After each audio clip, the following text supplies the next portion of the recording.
Magandang balita ng malaking kagalakan. Samantalang sila ay nasa Bethlehem, dumating ang panahon ng panganganak ni Maria, at kanyang isinilang ang kanyang panganay na anak na lalaki. Binalot niya ito ng mga lampin at inihiga sa isang sabsaban, sapagkat walang lugar para sa kanila sa bahay panuluyan. Sinabi ng isang anghel sa mga pastol ng tupa na nagbabantay sa kanilang kawan, "Huwag kayong matakot, sapagkat narito dala ko sa inyo ang magandang balita ng malaking kagalakan para sa buong bayan.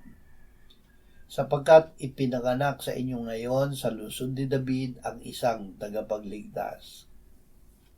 At biglang sumama sa anghel ang isang malaking hukbo ng langit na nagpupuri sa Diyos at nagsasabi, "Luwalhati sa Diyos sa kataas-taasan at sa lupa'y kapayapaan sa mga taong kinalulugdan niya." Kasalanan ng tao